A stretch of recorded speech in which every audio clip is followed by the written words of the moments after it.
नमस्कार, मैं हूं संजय शर्मा। आप देख रहे हैं 4PM न्यूज नेटवर्क। कांग्रेस के फायर ब्रांड प्रवक्ता हैं आलोक शर्मा जी। मैंने उनसे समय मांगा, बातचीत करी कि पूछूंगा भाई कि अर्नब गोस्वामी से इतना क्यों नाराज है कांग्रेस। बेचारे ने माफी मांग ली, गलती हो गई। टर्की में कांग्रेस का दफ्तर दिखा दिया, गलती से दिखा दिया। क्यों नाराज है? लेकिन आलोक शर्मा जी ने तो बड़े बड़े खुलासे कर दिए मेरे साथ आके। कह दिया कि अंबानी जो है वो मोदी जी की छत्र छाया से निकल के सीधे ट्रंप के पास जा रहे हैं। उन्होंने मुझसे ये भी कह दिया कि अडानी और अंबानी में लड़ाई चल रही है, जिसके कारण ये सारी चीजें हो रही हैं। मीडिया को लेकर तमाम बड़े खुलासे कर दिए। अच्छा, दिल तो मेरा भी दुख रहा था कि आखिर ये पतन क्यों हो रहा है। ऐसा लगता है कि जो भारतीय जनता पार्टी के प्रवक्ता भी साहब की चमचागिरी जितना नहीं कर सकते, उतना मीडिया के घराने करने लगे हैं। रजत शर्मा ने एक इतना लंबा चौड़ा व्याख्यान दे डाला कि विदेश मंत्री के पक्ष में कि राहुल गांधी जी, आपको पता ही नहीं कि कैसी होती नीति। वो रजत शर्मा, लोग कहते हैं कि 2014 से पहले इंडिया टीवी को किराए के पैसे नीचे मकान की बिल्डिंग के देने के लिए, लेकिन जैसी मोदी जी आए तो इतना बड़ा भव्य फंक्शन हुआ कि तीनों खान, सलमान खान, आमिर खान, शाहरुख खान, सब रजत शर्मा की पार्टी में नजर आए। आलोक शर्मा ने दो शब्दों का इस्तेमाल किया रजत शर्मा के लिए। मैं नहीं कहूंगा, सीधा आप उनसे सुनिएगा। विस्फोटक इंटरव्यू है, आप पूरा इंटरव्यू सुनेंगे, आपको बहुत मजा आएगा। सीधा लेकर चलता हूं मैं आपको आलोक शर्मा जी के पास। आपसे रिक्वेस्ट है, चैनल को सब्सक्राइब करिएगा, ज्वाइन करिएगा। चलते हैं आलोक जी के पास। 4PM न्यूज नेटवर्क में स्वागत है आलोक शर्मा जी आपका। कांग्रेस पहले बड़ी शांत पार्टी थी, बड़े कूल रहते थे आप लोग। पता नहीं क्या हो गया, आप लोगों को एकदम गुस्से में आ गए हो।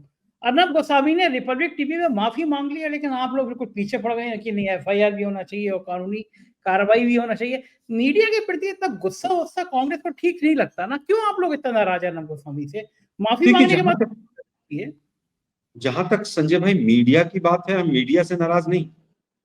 हम गोदी मीडिया से चरण चंबुक जो मीडिया है, जो भाट और चारण का काम करता है, रीति काल वाला, हम उससे नाराज हैं। जो हालत आज मीडिया की है, मीडिया आज जिस स्तर पर बहुत बड़ा एक मीडिया का वर्ग पूरी तरह से सरकार के इशारे पर काम कर रहा है। हेडलाइंस मैनेजमेंट से लेकर और हर चीज जो है वो सरकार को किस तरह से उसकी छवि को बचाया जाए। मोदी जी की 56 इंच की जो छवि है, जो विश्व गुरु वाली छवि है, नकली छवि जो बनाई हुई है मीडिया ने, उस पर जब भी डेंट लगता है तो वो लोग अपनी सारी सीमाएं लांघ देते हैं।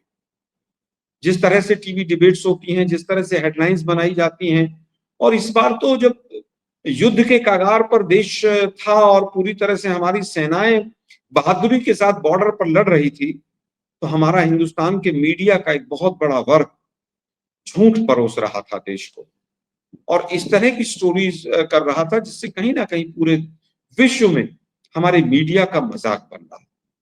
कोई एंकर ही कह रही थी, एंकर नहीं, कि भाई हमने इस्लामाबाद कब्जा लिया है, कोई कह रहा था लाहौर कब्जा लिया है, कोई कुछ कह रहा था, कोई कुछ कह रहा था। और जब यहां तक भी नहीं रुकते हैं ये लोग, जो मुख्य विपक्षी पार्टी है कांग्रेस और उसके जो लीडर्स हैं, उनकी छवि को खराब करने के लिए जब मीडिया उतारू हो जाए तो फिर उसको हम मीडिया नहीं मान सकते। और यही कारण है कि कांग्रेस पार्टी इस चीज को लेकर बहुत गुस्से में है कि आप देश को जो सवाल हैं, देश के सामने देश की जो जनता पूछना चाहती है, उनको आप नहीं रखते। आप नहीं पूछते हैं कि भाई 4 आतंकवादी कहां भाग गए। आप नहीं पूछते हैं सीज फायर किसने किया। आप नहीं पूछते हैं डीजीएमओ को किसने परमिशन दी सीज फायर की। आप नहीं पूछते हैं कि विदेश मंत्री ने जो देशद्रोह का, राजद्रोह का काम किया है, गोपनीयता की शपथ लेकर, उसके ऊपर आप एक सवाल नहीं पूछते हैं। रक्षा मंत्री, गृह मंत्री, प्रधानमंत्री एक प्रेस कॉन्फ्रेंस नहीं कर सकते हैं देश के अंदर। आप नहीं सवाल पूछते हैं। आप पूछते हैं तो आप पैसे बटवे में रखते हैं, आम चूस कर खाते हैं। तो ये मीडिया नहीं बचा है। ये लोकतंत्र के चौथा स्तंभ जो था, उसको बीजेपी और मीडिया के एक वर्ग ने मिलकर खोखला कर दिया। यही कारण है कि कांग्रेस जो सबसे पुरानी पार्टी है, आज सबसे बड़ी विपक्षी पार्टी है, हम अपना धर्म निभाते हुए आज मीडिया को भी एक उसके बड़े वर्ग को कटघरे में खड़ा करते हैं। आलोक जी, मुझे लगता है आजकल आप लोग ट्विटर वीटर जो एक्स हो गया वो पढ़ते नहीं है। रजत शर्मा ने कितना डिटेल के साथ लिखा था कि राहुल गांधी को समझ कम हो गई है। पहले भी ऐसे हुआ है और उन्होंने से विदेश मंत्री ने बाद में कहा था। आप लोग अर्थ का अनर्थ कर रहे हैं। रजत शर्मा ने बता दिया कि राहुल गांधी गलती कर रहे हैं, कांग्रेस गलती कर रही है। विदेश मंत्री ने ऐसी कोई गलती नहीं करी। पढ़ा था आपने? नहीं पढ़ा था रजत शर्मा? देखिए, रजत शर्मा जी जैसे लोग अप्रासंगिक हो गए। मैं ये तो शब्द नहीं इस्तेमाल करूंगा कि वो इस उम्र में जाकर सटिया गए हैं पूरी तरह से, वो मीडिया के अपने जो बेसिक प्रिंसिपल्स थे, जो मीडिया का एक धर्म होता है, शायद उसको भी भूल गए। 8-8, 10-10 वो नेशनल टीवी के लाइसेंस उनके पास होंगे जरूर, लेकिन वो जिस तरह का धर्म उनको निभाना चाहिए मीडिया के तौर पर, वो धर्म नहीं निभा रहे। आज वो लोग अप्रासंगिक हो गए हैं। वो केवल और केवल ऐसा प्रतीत होता है कि वो लोग केवल भाट और चरण की चुंबक की अवस्था में पहुंच चुके हैं।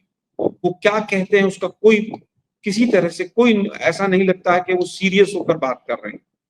पूरे जिस तरह से उनके शो आते हैं, उनके तमाम चीजें हैं, अगर वो अपने पुराने शो को ही निकाल लें, मोदी जी क्या कहकर गए थे, लव लेटर की बात, आंखें लाल करने की बात, पाकिस्तान में जाकर क्या करते हैं, इस तमाम शो थे। उन्हीं का एक कार्यक्रम आता है जिसमें कुर्सी पर बैठाते हैं और जज वज रखते हैं और वो तालियां पिटवाते हैं। उसी कार्यक्रम में उन्होंने मोदी जी ने कहा, अपने वही चीजें उठाकर देख लें कि मोदी जी क्या क्या कहकर गए। लेकिन दुर्भाग्य ये है कि शायद या तो पैसे की खनक है या डर है। मुझे लगता है दोनों भी हो सकती हैं। ईडी सीबीआई का भी डर हो सकता है इन लोगों को।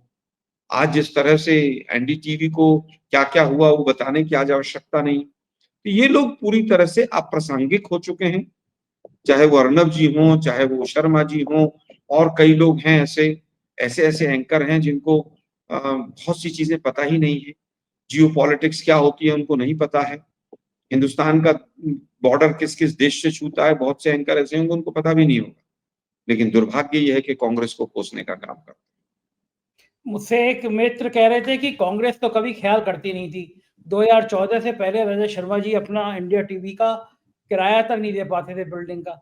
कम से कम प्रधानमंत्री जी ने इतनी मदद करी। आपको याद होगा जैसी शपथ ली उन्होंने, उसके तुरंत बाद रजत शर्मा जी ने कार्यक्रम किया तो इंडस्ट्री के तीनों खान, शाहरुख खान, आमिर खान, सलमान खान, पहली बार रजत शर्मा की पार्टी में जा रहा है। तो आपने तो मीडिया को कभी इस तरह का उपकृत किया नहीं कि आप कोई किसी मीडिया वाले पे चैनल पे हाथ रखते। आप बीजेपी कर रही है तो आपको पता नहीं क्यों दर्द हो रहा है, बताइए। इतना तो एहसान करती है ना। संजय भाई देखिए, मीडिया स्वतंत्र होना चाहिए, किसी भी देश के लिए वो अच्छा रहता है।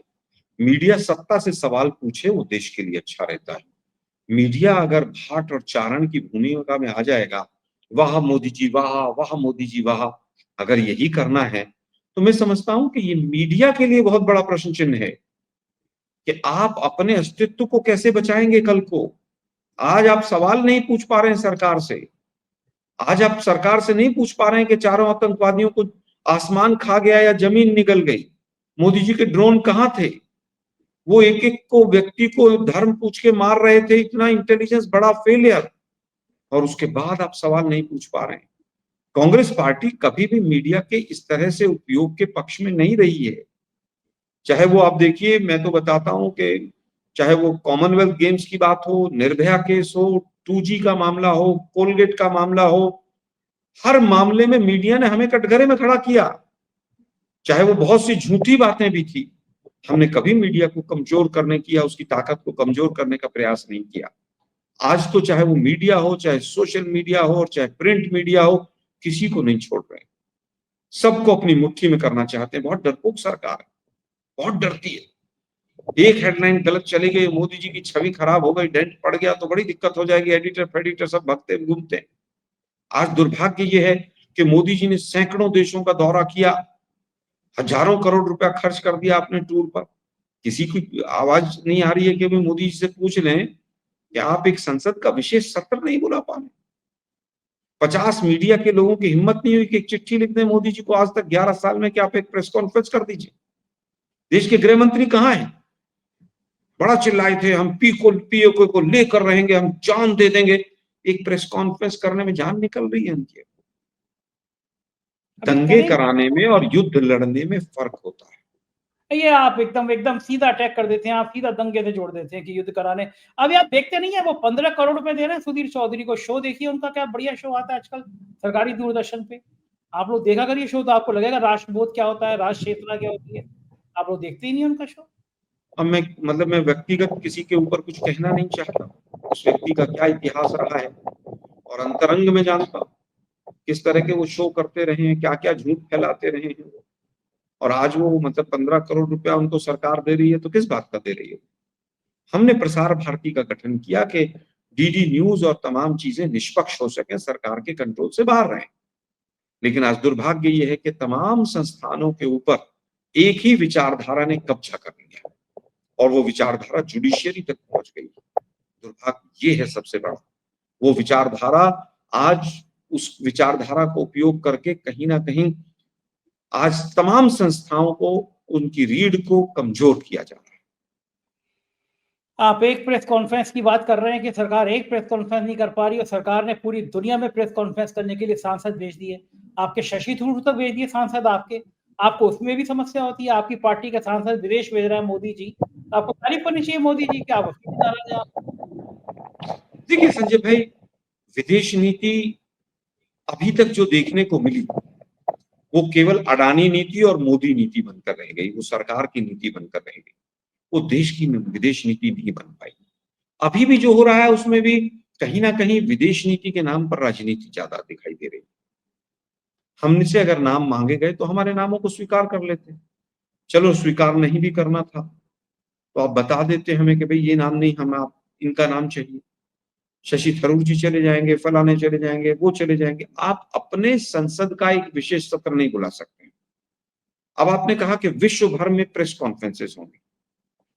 अब आप बताइए, मैं लंदन में एक रिपोर्टर हूं और मैं सवाल पूछता हूं और आप शशि थरूर हैं।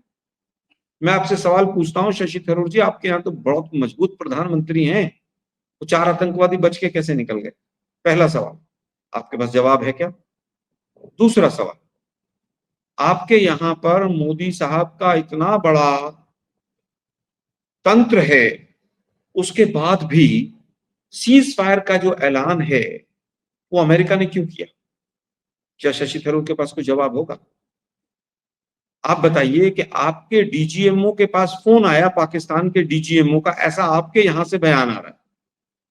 तो डीजीएमओ को आपने पावर दे रखी है कि वो 2 देशों के युद्ध को शुरू कर दे और लड़ाई कर दे और रोक दे। मतलब आपने विदेश नीति हो, रक्षा नीति हो, उसकी सबकी बैंड बजा रखी है। बताइए आपके पास क्या जवाब है कि डीजीएमओ को किसने एम्पावर किया? विदेश मंत्री ने पहले ही पेपर लीक कर दिया। एग्जाम पेपर लीक करने में मास्टर है बीजेपी वाले। डिफेंस का जो पेपर था वो पेपर लीक कर दिया पाकिस्तान को कि साहब हम स्ट्राइक करने वाले हैं। उन्होंने अपने आतंकी जो भी ठिकाने थे उन पर क्या किया, क्या नहीं किया, किसको बचाया, किसको नहीं बचाया। अब मैं आपसे सवाल पूछता हूं कि विदेश मंत्री को किसने एम्पावर किया कि आप ये पेपर लीक कर दें? क्या कोई कैबिनेट की बैठक थी? क्या प्रधानमंत्री ने उनको कहा? किसने उनको एम्पावर किया? उसके बाद तमाम सवाल ऐसे हैं जिनका कोई जवाब उनके पास नहीं है। मैं एक पत्रकार हूं, मैं न्यूयॉर्क में बैठ के आपसे पूछ रहा हूं कि शशि थरूर साहब जरा बताइए पुलवामा की जांच कहां तक पहुंची? क्या पुलवामा की जांच एनआईए ने पूरी कर ली? क्या आपने अपने देश को बता दिया कि कौन कौन जिम्मेदार था, कैसे आया हुआ, क्या आरडीएक्स हुआ, वो कौन सी गाड़ी थी, वो गाड़ी किसकी थी, किसके नाम पर रजिस्टर्ड थी? 6 साल हो गए, आप राष्ट्रभक्ति और देशभक्ति की बात करते हैं, तो क्या देश को जानने का अधिकार नहीं? क्या इसका कोई जवाब होगा शशि थरूर के पास? क्या इस बात का जवाब होगा क्या आपने पुलवामा का डोजियर पाकिस्तान को सौंप दिया? क्या इसका जवाब होगा कि आपने क्या पाकिस्तान के जो करतूत हैं उन करतूतों के बारे में वो डोजियर या जो भी रिपोर्ट एनआईए की थी अपनी संसद में आपने रखी? आप विश्व भर में जा रहे हैं, ध्यान भटकाने के लिए जा रहे हैं। आप अपनी विदेश नीति की कमियों को छुपाने के लिए जिस तरह से आप एक्टिविटीज कर रहे हैं वो देश देख रहा है। हम उसमें भी साथ हैं कि आप बताइए, कोई बात, कांग्रेस पार्टी आपके हर चीज के साथ खड़ी है। मोदी जी, लेकिन ऑल पार्टी मीटिंग में आने से आपको किसने रोका? नवाज शरीफ ने रोका था। क्यों नहीं आया ऑल पार्टी मीटिंग में? आप संसद का विशेष सत्र नहीं बुला सकते हैं, आप ऑल पार्टी मीटिंग में नहीं आ सकते हैं, आप प्रेस कॉन्फ्रेंस नहीं कर सकते हैं, आप विदेशों में जाकर पाकिस्तान को बेनकाब करेंगे। हम भी चाहते हैं पाकिस्तान बेनकाब हो, लेकिन आप सोचिए, पेरिस में अगर मैं रिपोर्टर हूं और आपसे मैं सवाल पूछूं कि आप मुझे बताइए कि शिमला समझौता अभी लागू है कि नहीं, हमारे देश को ही नहीं पता। इंडस वाटर ट्रीटी अभी लागू है कि नहीं, हमारे देश को ही नहीं पता। वो कैंसिल हुई, सस्पेंड हुई, पोस्टपोन हुई, क्या हुआ उसका? आपने तो वाघा बॉर्डर पर तुम्हारा दोबारा से वो मिलिट्री एक्सरसाइज और बीएसएफ की एक्सरसाइज भी स्टार्ट कर दी। 4 दिन पहले तो आपके देश के प्रधानमंत्री कह रहे थे कि पानी और खून साथ साथ नहीं बह सकता। क्या आपने व्यापार गुजरात के पोर्ट से रोक दिया पाकिस्तान का? क्या जवाब है आपके पास?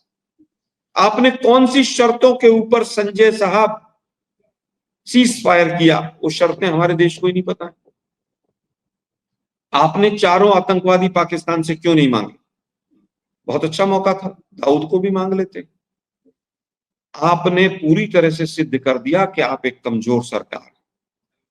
आपने सिद्ध कर दिया कि ऑपरेशन सिंदूर के ऊपर अडानी का व्यापार हावी था, भारी पड़ा।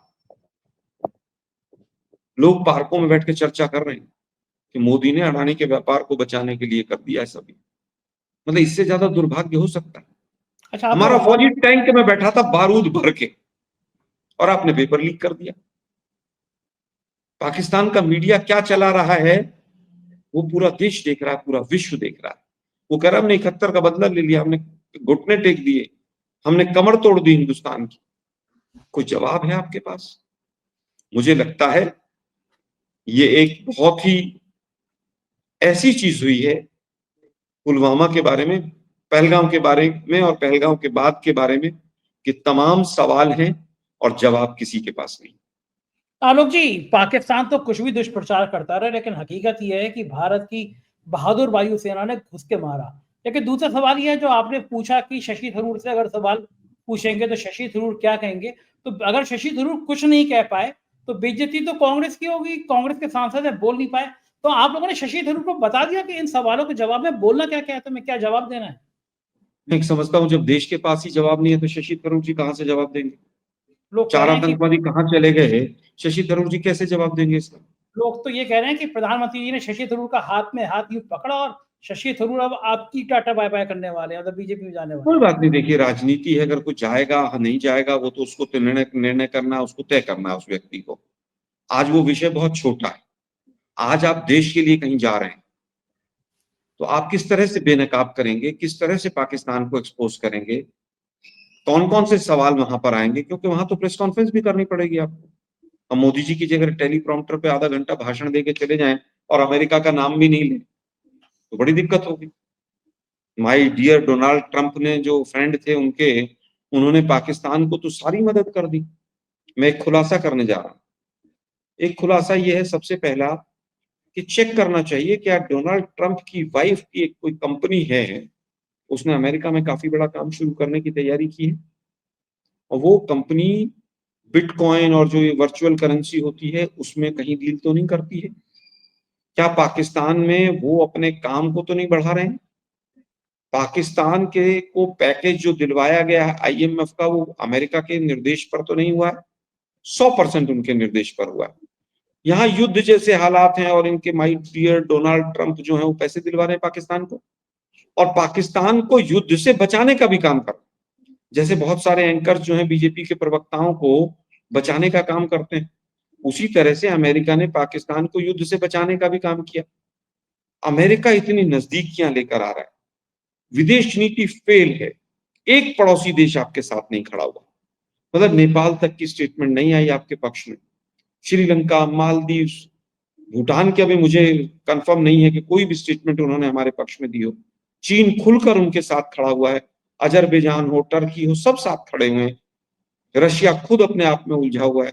पहले मतलब पहली बार हुआ कि 11 साल में रशिया और पाकिस्तान के जो डिफेंस सर्विसेज हैं उन्होंने मिलिट्री एक्सरसाइज कॉमन की है, ज्वाइंट मिलिट्री एक्सरसाइज की है।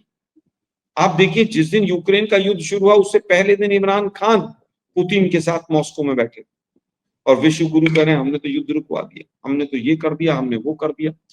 पूरे देश को यही नहीं पता सीज फायर किसने करवाया और क्या शर्तें थी। तो अब शशि थरूर जाए, संजय शर्मा जाए, आलोक शर्मा जाए, सवालों के जवाब तो देने पड़ेंगे। लेकिन आलोक जी, हमें इसलिए लगता है कि आपको लगता होगा कि हमारे राष्ट्र अब इतना मजबूत हो गया है, प्रधानमंत्री जी का ऐसा डंका बज रहा है कि कोई देश साथ आए या नहीं आए हमें चिंता नहीं है। वो ट्रंप ने तो कहा था कि भाई, हमने कहा कि डील कैंसिल होगी, धंधा करना है धंधा करो, पैसे से सब बढ़ते हैं। अंबानी जी पहुंच गए, देखिए अगले दिन ट्रंप से मिलने के लिए। तो कम से कम हमारा एक व्यापारी अंबानी जा तो रहा है ट्रंप के पास बातचीत करने के लिए। दुनिया पाकिस्तान का कौन आदमी व्यापारी चला जाएगा ट्रंप से बात करने के लिए? देखिए कुछ होना चाहिए। संजय भाई मैंने एक खुलासा ये किया हम्म, कि ट्रंप की वाइफ क्या अपने बिजनेस के जो पर हैं उनको पाकिस्तान में फैला रही है, ये बहुत बड़ा इशू है। दूसरा मैं एक बात कहता हूं कि अंबानी अगर मोदी जी की प्रोटेक्शन से बाहर निकलकर और ट्रंप की प्रोटेक्शन में जा रहा है व्यापार करने के लिए, तो क्या ये कहीं ना कहीं अडानी वर्सेस रिलायंस का तो नींव नहीं पड़ रही है आने वाले भविष्य के लिए? ये बहुत तो बड़ी घटना है आपको कोई कि शक लग रहा है? ट्रंप जो है वो, सबको पता है एलन मस्क और अडानी और मोदी जी के कैसे संबंध हैं। हमारे देश का रिलायंस का सबसे बड़ा व्यक्ति अपनी पत्नी के साथ कतर में जाकर अगर मोदी जी से मिल रहा है, सॉरी, ट्रंप जी से मिल रहा है, ये अपने आप में बहुत बड़ा संदेश है। क्या उन्होंने क्या अपना सिंगापुर में क्या क्या शिफ्ट किया है, लंदन में क्या शिफ्ट किया है, करेंसी फ्लाई कैसे होगी, और मोदी जी के प्रोटेक्शन से बाहर जाने की हिम्मत किसने दी उनको, ट्रंप किस तरह से उनको आगे मदद करेगा, नहीं करेगा, क्या करेगा, ये जियो पॉलिटिकली इकोनॉमिक्स की फील्ड में एक बहुत बड़ी घटना है, विश्व के लिए भी और भारत के लिए भी, और तो भारतीय राजनीति के लिए। आपका इशारा यह है कि ट्रंप अडानी जी की गर्दन दबा रहा है, अंबानी को गले लगा रहा है, और अंबानी मोदी जी से अलग हटके अब ट्रंप से दोस्ती बढ़ा रहे हैं। भाव यही है इस कहानी देखिए, का? जब जिस समय पर पूरा देश ट्रंप के ऊपर प्रश्न चिन्ह लगा रहा है, और यहाँ तक कि जो भक्त मंडली है जिसने हवन किए थे पूरे देश के अंदर के ट्रंप जीत जाए, और गोदी मीडिया ने पूरा पूरा दिन वो हवन चलाए थे कि ट्रंप जीत जाए, यहाँ तक कि ट्रंप का मंदिर बना डाला था भक्तों ने। आज वो भक्त भी कह रहे हैं कि ट्रंप बहुत खराब आदमी है, उससे बुरा कोई आदमी है। ऐसी अवस्था में अगर हमारा कोई व्यापारी हमारी सरकार के बाहर जाकर, मतलब मोदी जी के दायरे प्रोटेक्शन से बाहर जाकर अगर यूएसए में जाकर काम कर रहा है और ट्रंप से प्रोटेक्टेड फील कर रहा है, तो ये बहुत बड़ी घटना है। मैं समझता हूं कि 4 PM न्यूज इस पर गहराई से चर्चा करें। नहीं, आपने पिक्चर नहीं देखी थी पहले? एक गाना था, कबूतर जा जा मेरा संदेशा ले जा। तो ये भी होता है कि मोदी जी ने संदेशा भेजा हो अंबानी के जरिए ट्रंप पे। ये क्यों कह रहे हैं मोदी जी से बाहर जा रहे हो? देखिए, मुझे नहीं लगता इसमें काफी गहरी और बड़ी चीजें छुपी हुई हैं। आने वाले समय में वो चीजें नजर आएंगी लोगों को, लेकिन फिलहाल की जो पोजीशन है, हमारी इकोनॉमी का भट्टा बैठा हुआ है, महंगाई बेरोजगारी चरम पर है, इन्फ्लेशन चरम पर है, और जिस तरह की अब ये घटनाएं हुई हैं, इससे हमारी विदेश नीति पूरी तरह से एक्सपोज हो गई है। ऐसा लग रहा है कि बहुत कमजोर सरकार है। आज हालत यह है कि विदेश मंत्री को तो बर्खास्त कर दिया जाना चाहिए। पूरी तरह से उन्होंने, मतलब जिस तरह से पाकिस्तान की मदद की है, ये बहुत दुर्भाग्यपूर्ण है। अगर हमारी सरकार होती तो बीजेपी शायद सड़कों पर उतरती और विदेश मंत्री का इस्तीफा होता। लेकिन आज संघर्ष के जितने रास्ते हैं उनको उन्होंने ब्लॉक कर दिया। ना मीडिया उठाएगा उस चीज को। आप कहीं जुडिशरी में चले जाइए, 3 लोगों की SIT बन जाएगी। हाई कोर्ट चिल्ला के कह रहा है इसमें कौन सा रॉकेट साइंस है, विजय शाह को के खिलाफ FIR करो। सुप्रीम कोर्ट 3 लोगों की SIT बना देता है। तो देश में क्या चल रहा है, मतलब समझ नहीं आ रहा है। SIT तो प्रोफेसर अली के मामले में भी बन गई कि एक 100 से फेसबुक पे ज्यादा पोस्ट। यूपी में 100 से ज्यादा SIT बनी है। हाथरस की SIT का क्या हुआ किसी को पता ही नहीं। एक SIT का रिजल्ट नहीं आया आज तक। SIT का मतलब डिले टैक्टिक्स। अच्छा, मुझे बताइए कि एक आलोक जी, आप बहुत पढ़े लिखे इंसान हैं, देश के तमाम ब्यूरोक्रेट आपके दोस्त हैं, क्योंकि आप उस इंटेलेक्चुअल क्लास से आप भी आते हैं। ये जो ब्यूरोक्रेट को राजनीति बनाने के बाद सीधा मिनिस्टर बना दे रहे हैं, चाहे वो रेल मंत्री हो, चाहे वो विदेश मंत्री हो, ये स्थापित राजनेताओं की जगह जो ब्यूरोक्रेट को ये चलन बढ़ गया है देने का, इसका फायदा होता है राजनीति में, नुकसान होता है? पूरे देश के लिए क्या होता है, नुकसान या फायदा? नहीं, देखिए, मुझे याद आ रहा है कि मोदी जी ने जब भी कहा था, जब सरकार में आए 2014 में, तो उन्होंने बड़े बड़े वायदे किए थे कि लेस गवर्नमेंट मोर गवर्नेंस, ये नारा दिया था। और उसके बाद क्या देखा कि जितने IAS IPS ऑफिसर्स PMO में होते थे उससे डबल हो गए। PMO हर मंत्रालय को कंट्रोल करने लगा। PMO एक प्रॉक्सी मंत्रालय कैबिनेट बन गया। उसके बाद देखने को दूसरा शेड्यूल आया कि मैक्सिमम लोग गुजरात कैडर के शिफ्ट किए गए, चाहे वो PMO था, चाहे वो CBSE की डायरेक्टर थी, चाहे कहीं पर भी था। अनीता करवल और तमाम लोग आए, SSC की चेयरमैन, UPSC के चेयरमैन, जो लोग एलिजिबल नहीं थे उनको भी मैक्सिमम लोगों को या तो वो गुजरात से आए या आरएसएस की विचारधारा से आए। तो बाकी अधिकारियों ने देखा कि भाई जब काम चल रहा है, बढ़िया मजे आ रहे हैं गुजरात पैटर्न पे चलने पे, तो वीडी बंजारा हम भी बन जाते हैं, क्या दिक्कत है।